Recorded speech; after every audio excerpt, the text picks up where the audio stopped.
माननीय श्रीमती प्रियंका चतुर्वेदी। सर, वंदे मातरम के 150 साल पूरे होने पे मुझे इस चर्चा में भाग लेने का सौभाग्य प्राप्त हो रहा है, उसकी मुझे बेहद ही खुशी है।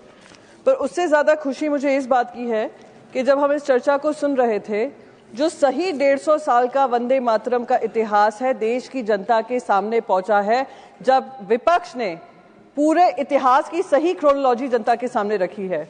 मैं देशवासियों से अपील करूंगी कि इस चर्चा को ध्यान से सुने और जो व्हाट्सएप हिस्ट्री 2014 से चालू हुई है, जो मैं कहती हूँ जो उससे प्रभावित हैं, जो उससे पीड़ित हैं, वो जरूर इस चर्चा को सुने, क्योंकि सही इतिहास जनता के सामने जाना बहुत जरूरी था और ये इस चर्चा के माध्यम से हुआ।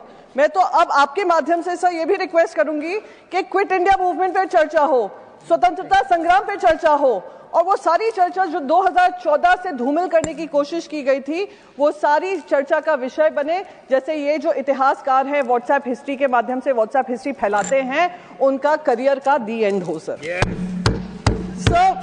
और मैं हैरान थी जब कहा कि भारतीय जनता पार्टी वंदे मातरम की चर्चा करना चाह रही है। ये वही भारतीय जनता पार्टी, वही सरकार है जिन्होंने ये सेशन शुरू होने से पहले वो नोटिफिकेशन जारी किया था कि यहाँ के कोई भी सांसद वंदे मातरम और जय हिंद वाला नारा नहीं लगा सकते हैं। इससे बड़ा राष्ट्रद्रोह मैं मानती हूँ कुछ और हो ही नहीं सकता। राष्ट्र विरोधी सोच हो ही नहीं सकती। इसलिए हमें मेरी पार्टी के लीडरशिप ने चेयरमैन को लिखा था कि ये नोटिफिकेशन इमीडिएटली विड्रॉ हो। वो और नया नोटिफिकेशन नहीं था, पुराने नोटिफिकेशन जो भी नोटिफिकेशन था फिर से जारी किया गया है सर प्लीज। हाँ सर, वंदे मातरम, हम तो वंदे मातरम की चर्चा करने आए। मैं सवेरे से बहुत सारे भाषण सुन रही थी उस तरफ से जो वंदे मातरम की जगह वंदे भारत की चर्चा करने को तैयार थे। आप देख लीजिएगा, लोकसभा में भी यही हुआ है, राज्यसभा में भी। मैंने बहुत सारे लोगों को, उनका प्रेम उसी से स्पष्ट हो गया, कितना वंदे मातरम और कितना वंदे भारत में उनको अंतर पता है। सर, तीसरी बात, प्लीज तीसरी चीज, आप बैठ जाए। गृह मंत्री ने ये कहा कि ये सेलिब्रेशन है, बिल्कुल सेलिब्रेशन है, पर ये भारतीय जनता पार्टी का सेलिब्रेशन नहीं था, क्योंकि उन्हीं के भाषण में उन्होंने ध्रुवीकरण की बात रखी, अपना पॉलिटिकल एजेंडा चलाने की बात रखी, और वही पंडित जवाहरलाल नेहरू जी को लेकर उन्होंने क्या क्या बातें नहीं रखी। कहा विभाजन तब से शुरू हुआ जब से ये 1937 में तीसरा और चौथा स्टैंजा हटाया गया। सर, जब ये स्टैंजा हटाया गया था, जब हमारे देश के जवान बॉर्डर पे लड़ते हैं, हमारे तुकाराम ओमले जी आतंकवादी को पकड़ते पकड़ते वंदे मातरम कहकर अपनी जान देते हैं, बलिदान देते हैं। वो ये नहीं पूछते हैं तीसरा और चौथा स्टैंजा कहाँ है, वो इससे प्रेरित होते हैं कि वंदे मातरम के लिए वो सेवा कर रहे हैं, वंदे मातरम के लिए वो बलिदान कर रहे हैं। सर, लास्ट मिनट सर, एक ही 30 सेकंड लूंगी सर।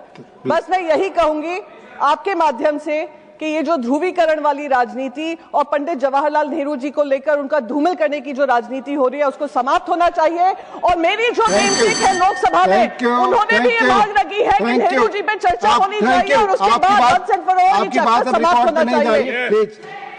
ऑनरेबल मेंबर्स, माननीय प्रियंका जी ने एक चीज कही, उसके संदर्भ में मैं आपको स्पष्ट करना चाहता हूं। Honourable members, before each session of Rajya Sabha we reiterate the parliamentary customs and conventions which are mentioned in the publication handbook for members for information. The para regarding the same was issued in the parliamentary bulletin part 2 on earlier occasions also. This from part of etiquettes to be observed. बोलने से मना नहीं किया था। आप भाषण में उन नारों को कोट न करें, भाषण होने दें इसके पर। Please take your seat. Please, nothing is going on record. This form part of etiquettes to be observed in the House and impress upon the members to desist from interrupting the speech of another member by shouting slogans. There is no intention to stop any member from singing Vande Mataram to use a phrase as a part of his or her speech. आजादी बाद माननीय speaker की भाषण के दौरान जो लोग ये चीजें करते थे, टिकट्स का पालन नहीं करते थे, उस संदर्भ में ये चीज कही गई थी। That was mentioned.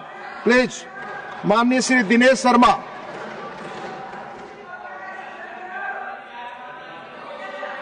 महोदय, प्लीज